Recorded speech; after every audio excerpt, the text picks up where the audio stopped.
1절에서 4절까지의 말씀입니다. 함께 읽겠습니다. 시작. 우리 중에 이루어진 사실에 대하여 처음부터 목격자와 말씀에 일꾼된 자들이 전하여 준 그대로 내력을 저술하려고 붓을 둔 사람이 많은지라. 그 모든 일을 근원부터 자세히 미루어 살핀 나도 데오빌로 각하에게 차례대로 써보내는 것이 좋은 줄 알았노니 이는 각하가 알고 있는 바를 더 확실하게 하려 함이로라. 대림절 기다리는 복된 사람들 두 번째 시간입니다. 복된 구원의 이야기, 나의 이야기란 제목으로 해서 말씀의 은혜를 나누겠습니다. 여러분 파인애플 이야기란 이야기 아시죠? 네덜란드 출신의 파푸뉴기니아 선교사 오토 코닝의 이야기입니다. 의료 선교사로 이분은 가셨는데 파푸아뉴기니아에 가서 파인애플 나무를 원주민과 함께 심었습니다. 3년이 지나서 파인애플을 기대하고 있었어요. 그런데 딸 시간이 돼서 가봤더니 원주민들이 이걸 다 가져갔어요.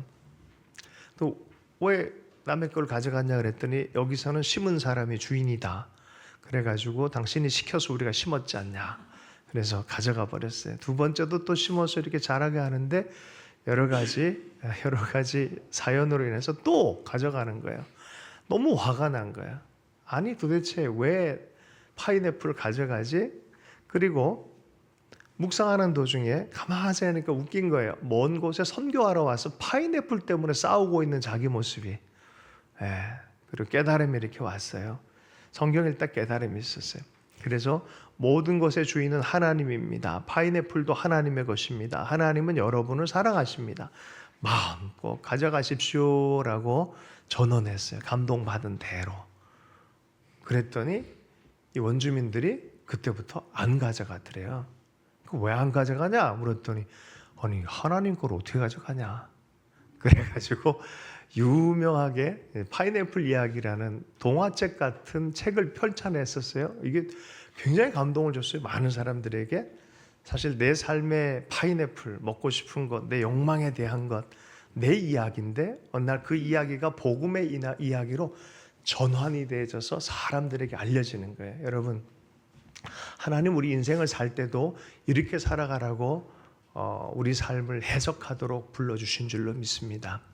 그죠? 사실 내 쓸쓸함, 내 고통, 내 눈물인데 하나님은 그 과정을 통해서 하나님의 이야기를 전환해서 삶을 살아가도록 오늘 그런 이야기를 좀 할 거예요. 이야기 전반적으로 보면은 다 인간의 이야기들이에요. 다 인간의 한이 있어요. 이 풀리지 않는 아픔이 있어요. 근데 그것들이 풀어지면서 하나님의 이야기가 전개가 되어진 내용들이 좀 이렇게 소개가 될 거예요. 그것은 애가 없는 세례 요한, 내 아버지 사가랴와 엘리사벳의 이야기로부터 시작된 이야기입니다.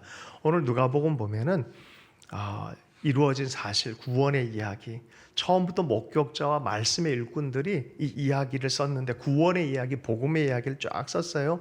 개인적으로 데오빌로라는 사람에게 편지를 한 것이 나중에 누가복음이 되어졌잖아요. 개인적인 이유, 삶의 필요 이런 것들을 하나님 안에서 이야기하다 보니까 하나님 복음서가 이렇게 쓰여진 거였어요. 자, 3절 4절 말씀을 먼저 좀 보도록 하겠습니다. 함께 보겠습니다.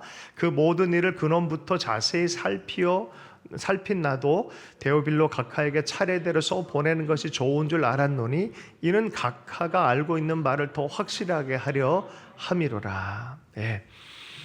예수님의 오심, 오늘 우리 찬양 중에 진짜 크리스마스 느낌이 물씬 났었어요. 주님 오심에 대한 기대감을 많이 갖게 되는 그런 노래였는데 예수님의 오심의 사건은 오심으로만 끝나지 않습니다. 왜 오셔서 우리에게 어떤 이야기가 전개되느냐가 복음서의 이야기입니다. 탄생으로 시작해서 세례 받으시고 그리고 십자가에서 우리 죄를 대신해 죽으시고 부활하시고 하나님의 나라가 분리되었던 하나님 나라가 연대가 되어지고 분리되었던 우리 인생들이 하나님과 함께 살아가는 그러한 이야기가 전개가 되는 게 복음의 소식이죠.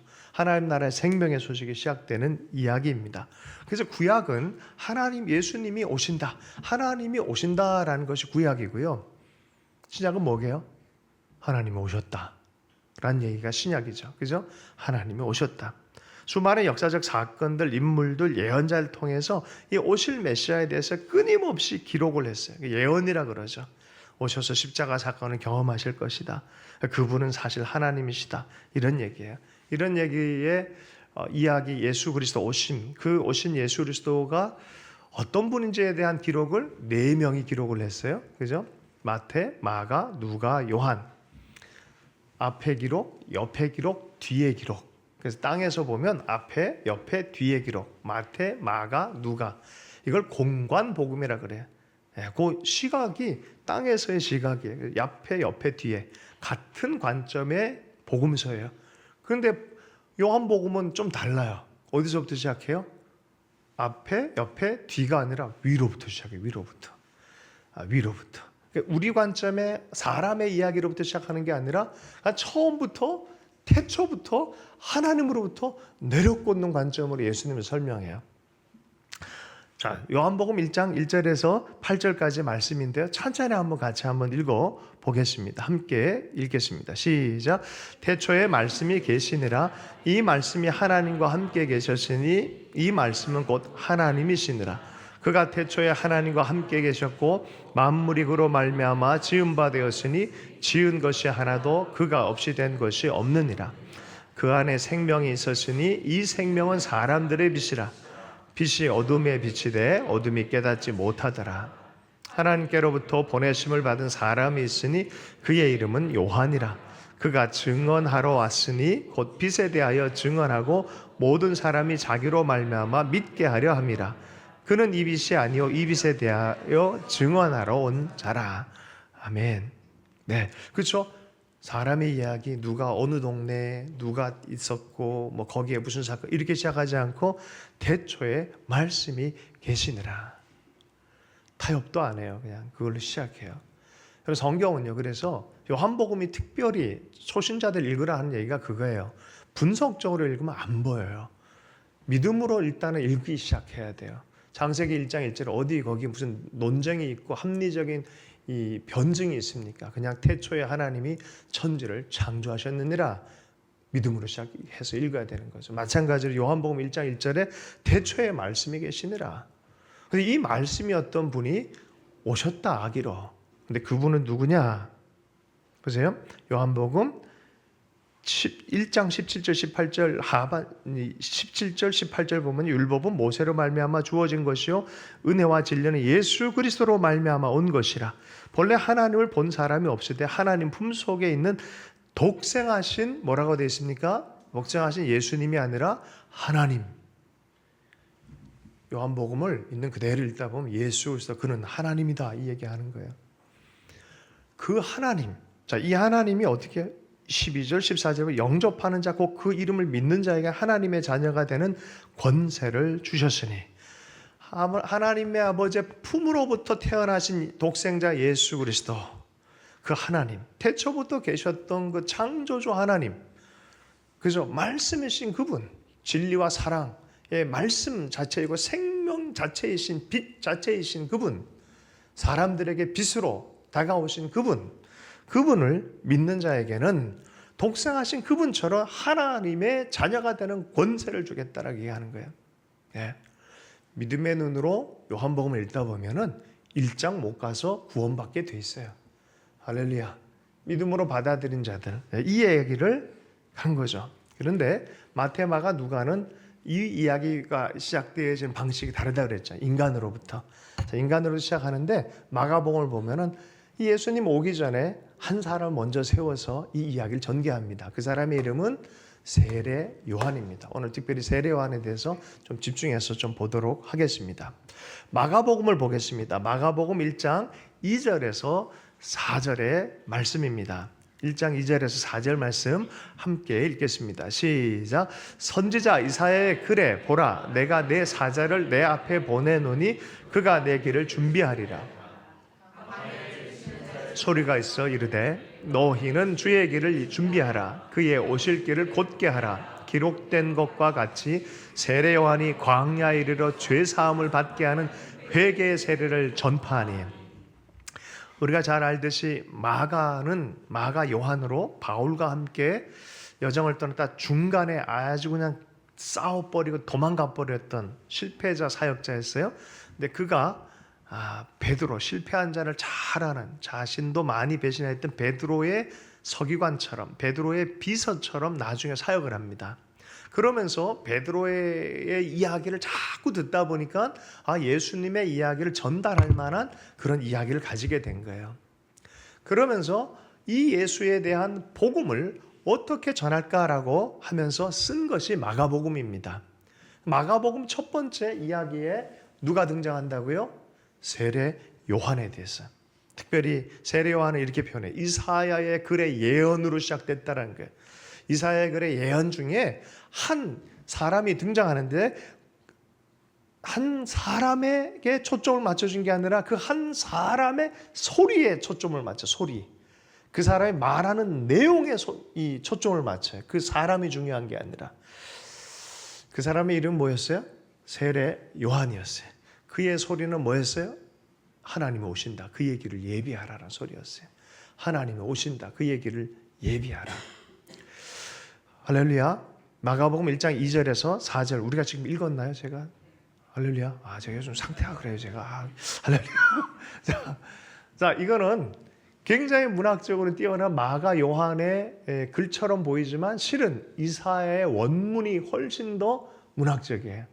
근데 이게 문학적인 시적 수사가 아니라 실제적 선언이고 예언이었어요. 앞으로 세례 요한의 사역이 어떠할 것인지에 대한 얘기를 미리 예언해 놓은 거야. 자, 그러면은 예수님 오기 700년 전에 예언자가 어떻게 써놨는지를 보도록 하겠습니다. 이사야서 40장 3절 4절 이사야 예언에서 미리 얘기한 그 사람이 왔다 이 얘기를 하는데 그 원문에는 어떻게 되는지 한번 읽겠습니다. 시작. 외치는 자의 소리여 이르되 너희는 광야에서 여호와의 길을 예비하라. 사막에서 우리 하나님의 대로를 평탄케 하라. 골짜기마다 도두어지며 산마다 언덕마다 낮아지며 고르지 아니한 곳이 평탄하게 되며 험한 곳이 평지가 될 것이요. 그렇죠? 외치는 자의 소리여, 광야에서 외치는 자의 소리여 라고 표현했어요. 세례 요한이 와서 한마디 합니다. 자기를 어떻게 규정해요?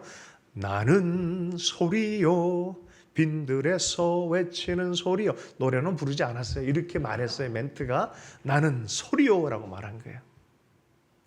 나는 누구야? 라는 나의 정체성보다 하나님이 나를 향해서 원하는 것이 뭔지를 알아서 정확하게 자기 정체성을 소리라고 해요. 누가 말하지 않으면 소리는 될 수 없어요. 하나님이 말하면 하나님의 소리로서 기능하게 되는 나는 소리요라고 말하는 거예요. 난 하나님이 보낸 소리다라고 말하는 것이죠. 자, 예전부터 오래전부터 조감도가 있었어요. 우리 인테리어 하는데 조감도 없이 인테리어 하진 않잖아요. 조감도가 있었어요. 조감도는 뭐냐? 때가 되면은 소리를 보내서 그분이 오실 길을 마련하겠다라는 거야. 그대로 요 분위기 그대로 어디로 가냐면 누가복음으로 가보십시다. 누가복음 1장은 누구 얘기하는지 곧바로 1장 5절부터 시작을 해서 누구 얘기가 나오겠어요? 이 세례 요한 얘기가 또 나와요. 아예 처음부터 얘기를 합니다. 1장 5절에서 11절까지 말씀. 여기는 특별한 체험을 합니다. 함께 읽어보겠습니다. 시작. 유대왕 헤롯 때에 아비야 반열에 제사장 한 사람이 있었으니 이름은 사가랴요. 그의 아내는 아론의 자손이니 이름은 엘리사벳이라. 이 두 사람이 하나님 앞에 의인이니 주의 모든 계명과 규례대로 흠이 없이 행하더라. 엘리사벳이 잉태를 못함으로 그들에게 자식이 없고 두 사람의 나이가 많더라.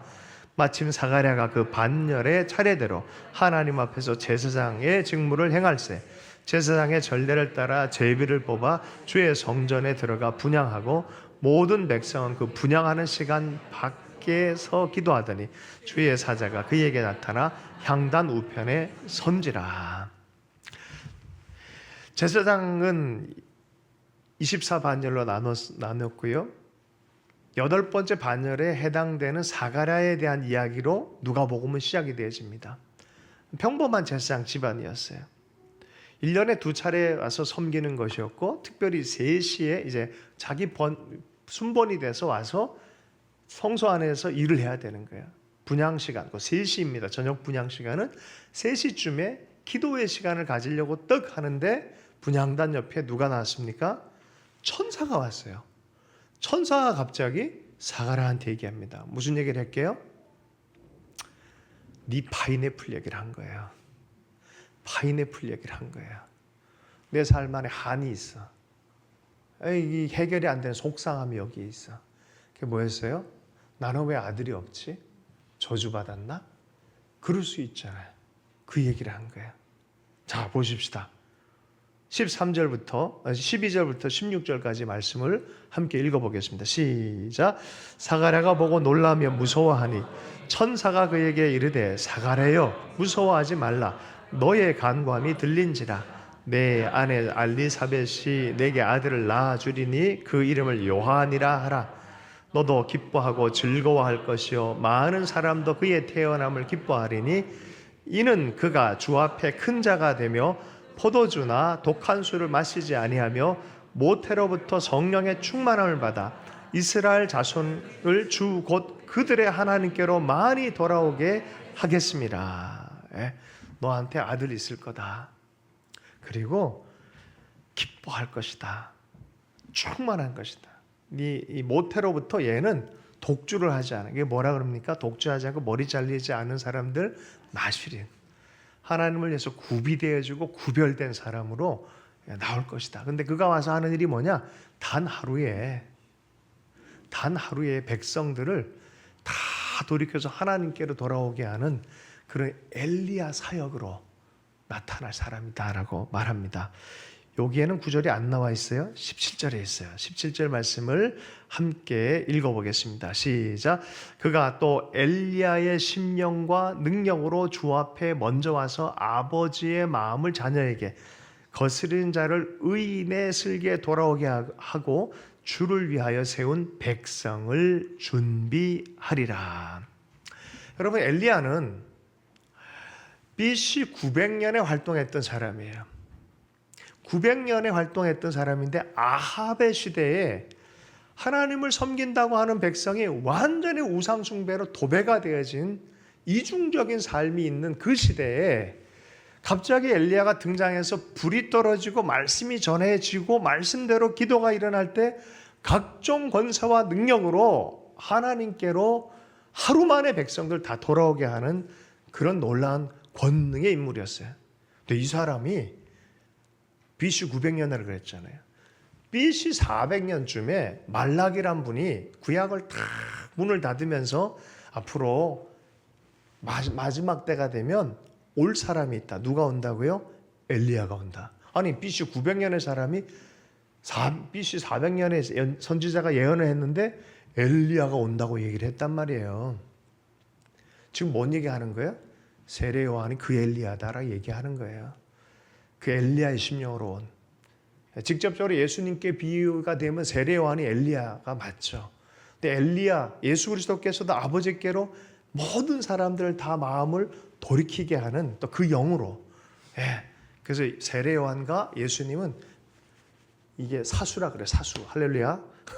좋은 동역자예요. 동역자. 하나님 아버지의 소리로서 하나님 아버지께 돌아오게 하는 길이면서 또 그분 자신이신 분이 예수님이세요. 할렐루야. 엘리야가 오는 그것에 대해서 얘기합니다. 말라기서의 구약의 마지막 구절에 해당됩니다. 마지막 구절에 이 엘리야를 기대하는 것으로 딱 끝나버려요. 이게 구약 성경이에요. 한번 읽어보십시다. 구약 말라기 4장 4절에서 6절입니다. 시작. 너희는 내가 호렙에서 온 이스라엘을 위하여 내 종 모세에게 명령한 법 곧 율례와 법도를 기억하라. 보라, 여호와의 크고 두려운 날이 이르기 전에 내가 선지자 엘리야를 너희에게 보내리니 그가 아버지의 마음을 자녀에게 돌이키게 하고 자녀들의 마음을 그들의 아버지에게 돌이키게 하리라. 돌이키지 아니하면 두렵건대 내가 와서 저주로 그 땅을 칠까 하노라 하시니라. 그러니 엘리야를 얼마나 기다리겠어요. 그 하나님 오심에 대해서 오셔서 놀라운 꿈이 있죠. 표범도 황소도 사자도 서로 해함이 없는 평화 세계, 샬롬의 세계. 여러분 예수 그리스도를 믿는다 하면서 더 막 포악스러워지는 건 신앙생활 잘못하는 거예요. 사실 하나님의 샬롬을 먼저 경험한 사람들이 교회입니다. 이곳에 담들이 있다가도 여기만 들어오면은 점점 담들이 얕아지고 아름다운 정원들이 만들어지고 누구든지 웰컴되어지는 그런 인격들이 돼야 돼요. 그럼 미리 경험하는 거예요. 교회는 샬롬 세계를 여기서 먼저 경험을 해야 돼요. 혹시 내 마음 안에 담이 더 생기고 가시가 더 많이 생긴다 그러면 스톱해야 돼. 잠깐 뭐가 잘못됐구나. 그 마음으로 십자가를 바라볼 필요가 있어요. 그죠? 근데 주님이 오시면 그런 일들, 압제가 끝나고 기름 부음이 나타나고 생명이 나타나고 눈물이 닦여지고 하는 그런 일들. 그러니 얼마나 많은 사람들 로마 압제 가운데서 기다리고 싶었겠습니까? 그런데 오기 전에 누가 온다고요? 엘리야. 그러니까 세례 요한 보고 엘리야의 심령으로 왔다 그러니 이 시대를 얼마나 기대하게 됩니까? 얼마나 기대하게 됩니까? 자, 천사가 기쁜 소식을 전했어요. 19절, 20절 잠깐 막강 광고를 하면은 1월 20일 1일부터 21일까지 우리가 기도회를 할 겁니다. 새벽 예배 기도회가 있는데요. 또 귀하게 우리 공동체 사랑하는 분들 좀 모시고 틈틈이 같이 이렇게 할 텐데 1월 23일에 한 분이 이렇게 오세요. 오랜만에 오시는데 외국 분이세요. 나시린에 대해서 부흥에 대해서 많이 설교하시는 우리 제롬 오캄퍼 목사님 오세요. 그래서 금요 기도회 때 우리 특별 모임으로 하려고 합니다. 그래서 시즌 정말 기가 막히게 오셨다. 21일부터 23일에 오시는데 그냥 23일 하루만 와달라 그랬어요. 할렐루야. 여러분 기도하면서 이 시즌에 우리도 사실은 주님 다시 오심에 대해 준비하는 이 시즌에 정말 좋은 소리의 삶이 우리 가운데 있어서 좋겠다는 마음으로 준비해서 좋겠어요. 자, 19절 20절 천사가 대답하여 이르되 나는 하나님 앞에 서 있는 가브리엘이라. 이 좋은 소식을 전하여 내게 말하라고 보내심을 받았노라. 보라, 이 일이 되는 날까지 내가 말 못하는 자가 되어 능히 말을 못하리니 이는 내가 내 말을 믿지 아니함이거니와 때가 이르면 내 말이 이루어지리라 하더라. 아들 낳을 거라 그러니까 말도 안 되는 소리. 이 마음이 울컥 나왔어요. 사가랴 세례 요한의 아버지가 말도 안 되는 소리 하면서 울컥 나오고 믿음이 안 생겼어요. 그러니까 하나님의 기적은 믿음의 길을 통해서 오는데 불신의 말이 하나님의 길을 방해하지 못하도록 하나님 하신 일이 뭐예요? 입술을 닫게 만들어 버린 거예요. 가끔 가다가 말을 하지 말아야 되는데 이 혓바닥을 씹거나 뭐 그런 일이 딱 생기면 주에 혹시 하면서 입 조심하시고 축복합니다. 생명의 말, 하나님의 믿음의 말. 내가 혹시 입 조심해야 되지 않나. 주님은 하나님의 기적과 믿음의 길을 방해하는 것들에 대해서 잠잠하기를 원하세요. 입 다물어라 라고 하면서 입을 탁 다물게 만들었어요. 그리고 기다리게 되니까 그렇게 원하던 파인애플, 할렐루야. 마음이 풀어지고 이해함이 생기고 기쁨이 생겼는데 이것이 하나님의 기쁨이 근원이에요. 하나님 하신 일의 근원적인 계획이 내 삶의 계획과 딱 맞아떨어지는 거예요. 저는 우리 모두가 다 한 명 한 명이 다 이런 이야기 패턴을 갖고 있다고 믿는 사람이에요. 각 사람의 인생은요, 각 사람의 뜻이 다 숨어져 있어요. 하나님의 뜻이 다 숨어져 있어요. 그 안에서 어느 순간에 이렇게 딱 맞아떨어질 때가 있어요. 나로 하여금 이렇게 살려고 하는 하나님의 놀라운 계획이 숨어져 있구나. 할렐루야. 여러분 어쨌든 우리 젊은이들은 그런 시간들을 기다리길 축복합니다. 발견하신 분들은 계속해서 힘있게 달려가기를 원합니다. 하나님이여 사람을 쓰실 때 참 재밌어요. 위대하고 크고 능력 있는 사람을 쓰는 것이 아니라 약하고 천하고 버림받은 듯한 사람들에게 나타나길 기뻐하세요. 용병술이 하나님의 용병술이 이러합니다. 크고 위대하고 힘이 있다고 생각할 때 주님은 안 나타나세요. 가련하고 가난하고 깨진 마음이 있을 때 주님은요 나타나세요. 그래서 하나님의 영광에 도구로 쓰기를 기뻐하시는 거죠. 고린도전서 1장 28절에서 27절에서 29절 말씀 함께 읽어보겠습니다. 시작. 그러나 하나님께서 세상에 미련한 것들을 택하사 지혜 있는 자들을 부끄럽게 하려 하시고 세상에 약한 것들을 택하사 강한 것들을 부끄럽게 하려 하시며 하나님께서 세상에 천한 것들과 멸시받는 것들과 없는 것들을 택하사 있는 것들을 폐하려 하시나니 이는 아무 육체도 하나님 앞에 자랑하지 못하게 하려 하심이라. 저는 하나 조심하는 게 있어요. 살짝 이 자아의 만족을 주는 이 언어들을 사용할 때, 야, 내가 그때 그랬지, 뭐 이런 거 있잖아요. 나도 모르게 습관적으로 나, 그렇지라는 그런 표현들 조심하려고 많이 애를 씁니다. 계속 그러다 보면은 결국 나야 하라고 하지, 결국 하나님이 하러 안 가더라고요. 할렐루야, 그죠? 그러니까 하나님, 내가 그래서 겸손하고 순결하고 하나님의 은혜로 살아간다는 그 은혜의 말들이 계속 입에 배겨야 돼요. 아, 주님의 은혜다. 아, 주님께서 하셨다. 그 내 자신을 높게 평가하지 않고 은혜 받는 존재, 사랑받는 존재로, 여전히 부족한 존재지만 은혜로 살아가는 존재로 표현하는 거죠. 막 벌레처럼 낮은 차원으로 발굴한 소리가 아니에요. 겸손하고 하나님과 동행하는 인생으로 자기를 해석하라는 그런 뜻입니다. 누가복음 1장 25절의 말씀입니다. 주께서 나를 돌아보신 날에 사람들 앞에 내 부끄러움을 없게 하시려고 이렇게 행함이라. 할렐루야. 내 부끄러움도 사라질 뿐만이 아니라 하나님의 계획도 나의 가운데, 내 부끄러운 이야기 가운데 강렬하게 풀어진 것, 하나님의 계획인 줄로 믿습니다. 이런 은혜가 이 시즌에 함께 하기를 축복합니다. 로마서 8장 28절입니다. 우리가 알거니와 하나님을 사랑하는 자 곧 그의 뜻대로 부르심을 입은 자들에게는 모든 것이 합력하여 선을 이루느니라. 저를 따라서 하겠습니다. 내 삶이 간증이 되게 하소서. 내 삶이 주님의 영광이 되게 하소서. 아멘, 아멘. 자, 여기까지가 세례 요한 얘기입니다. 그리고 6개월 이후에 한 자매에게 천사가 다가가셨어요. 근데 이 천사는 국가 단위의 메신저였는데 이번에는 예수님이 오신 이 시즌에는 아주 작은 일을 맡았어요. 여러분 보세요. 거대하고 큰 일만 큰 게 아니에요. 작고 하찮은 일 속에 숨어진 하나님의 위대한 일이 있어요. 이번에는 이 가브리엘이 국가 단위, 제국 단위 메신저가 아니라 나사렛 동네에 있는 10대 후반 자매를 찾아가서 얘기하는 이야기입니다. 사마리아 성에 큰 부흥을 경험했던 빌립이 주님 너 스톱하고 너희 다 내려오고 사도들한테 맡기고 너 광야로 가서 만났던 사람이 누굽니까? 이디오피아 여왕의 신하를 만나잖아요. 여러분, 크기, 유명세 이런 건 사람이 판단하는 거고 하나님이 판단하는 거는 그 순간에 순종하는 거예요. 자, 메시지가 어떤 메시지가 중요하죠. 마리아한테 나타났어요. 자, 이제 그 본문으로 들어가 보겠습니다.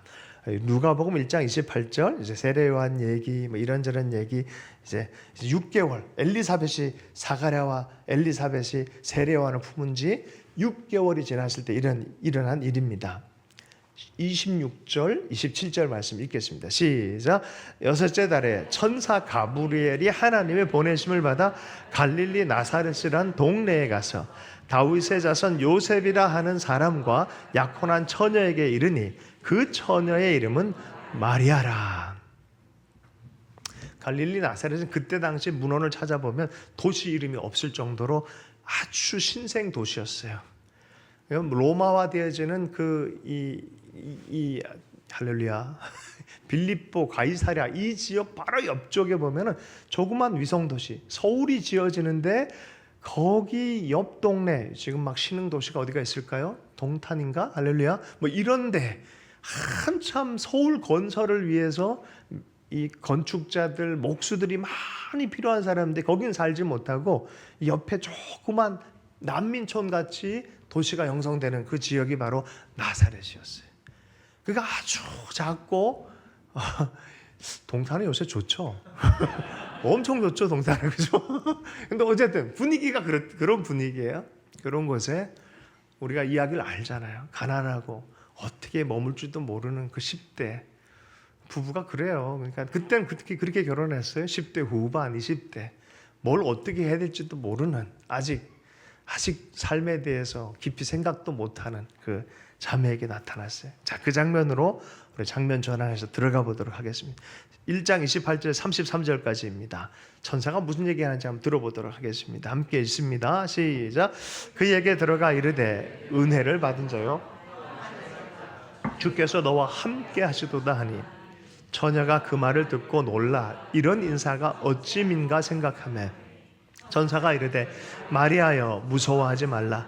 내가 하나님께 은혜를 입었느니라. 보라 내가 잉태하여 아들을 낳으리니 그 이름을 예수라 하라. 그가 큰 자가 되고 지극히 높으신 이의 아들이라 일컬어질 것이요 주 하나님께서 그 조상 다윗의 왕위를 그에게 주시리니 영원히 야곱의 집을 왕으로 다스릴 것이며 그 나라가 무궁하리라. 이 구절에 엄청난 비밀이 숨겨져 있어요. 다니엘에게 역사 전체를 얘기할 때 오실 그와 무궁할 그 나라에 대해서 예언했던 그 천사가 결자해지 수준으로 그 이야기의 마무리를 지을 그분에게 나타나서 이 얘기를 한 거예요. 이분이 왕이다. 오실 그 왕이다. 그리고 그 나라는 영원한 나라가 될 것이다 라고 말해주는 거예요. 엄청난 예언이죠. 그죠?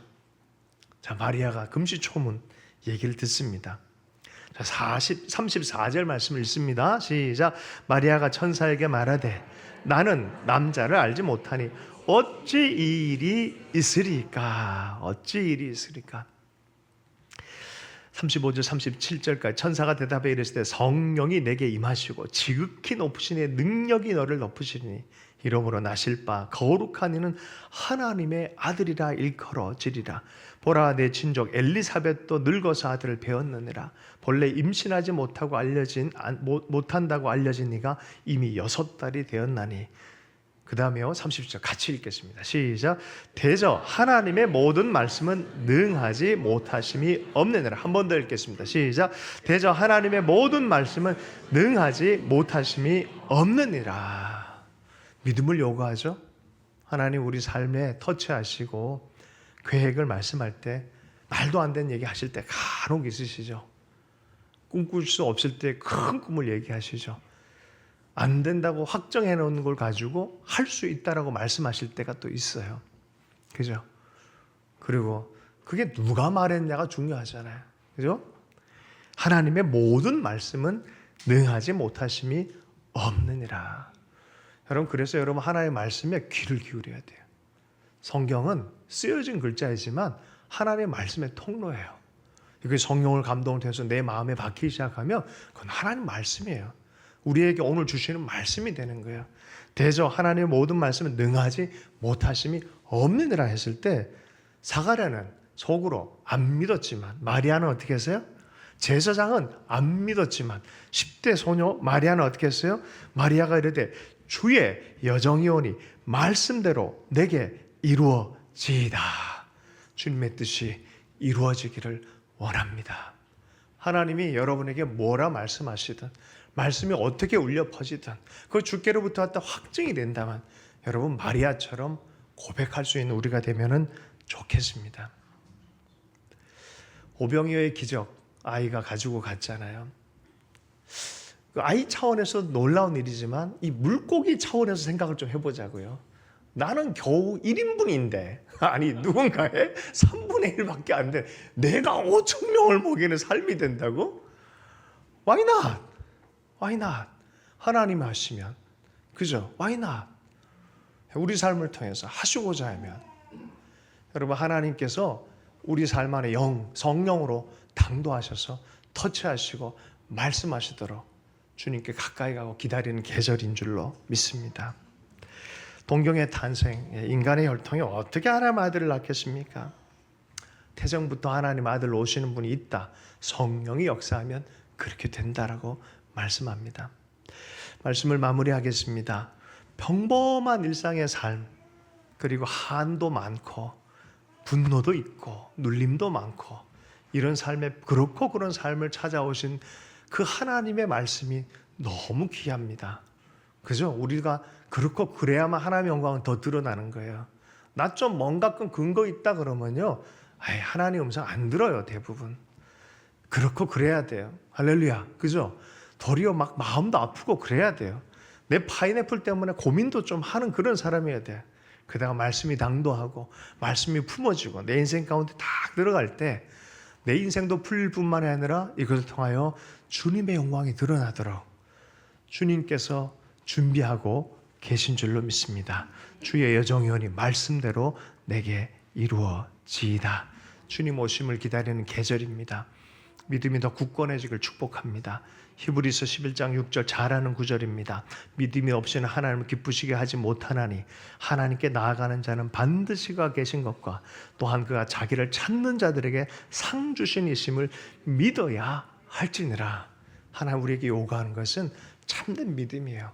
믿음 안에 있을 때 하나님이 일하시기 시작합니다. 약속대로 드러내 주실 줄로 믿습니다. 여러분, 말씀을 품은 사람들, 말씀 인격에 대해서 배에 품은, 태로 품은 이 여인들은요, 이제 10개월 동안 자기 몸대로 못 살아요. 아이 중심적으로 살아갈 수밖에 없어요. 그래서 말씀 중심적으로 내 삶을 구비하며 살아가는 제자도의 삶을 살게 됩니다. 히브리서 12장 12절, 14절에 보면은 우리가 말씀 중에 살아갈 때 거기서 경험한 하나님도 어마어마하게 있다는 것을 말하면서 우리에게 이렇게 얘기합니다. 모든 사람과 더불어 화평함을 경험해라. 거룩함을 따라가라. 경건의 삶을 따라가라. 이것이 없이는 아무도 주를 보지 못하리라. 주님의 말씀을 품은 자들이요, 일상 안에서 하나님을 경험하는 것, 모든 사람과 더불어 화평함을 경험하고 선한 삶을 살아갈 때 인격적으로 하나님을 더 알아가는 하나님의 사람들이 될 줄로 믿습니다. 오늘 주신 말씀 붙들고 잠시 기도하도록 하겠습니다. 복된 구원의 이야기는 결국 내 이야기이고 나를 통해서 하나님의 복음이 드러나는 그런 이야기가 될 줄로 믿습니다. 주님, 내 삶을 받아주십시오. 나도 이 이야기에 동참하는 삶을 살겠습니다. 그렇게 함께 결단의 기도 드리도록 하겠습니다. 하나님 아버지 감사합니다. 내 삶이 주의 삶이 되기를 더욱 소망합니다. 주와 더불어 연합하는 삶, 주님의 기적을 드러내는 삶, 믿음의 삶으로 사용되기를 원합니다. 나를 사용하여 주옵소서. 예수 그리스도의 이름으로 축복하며 기도했습니다.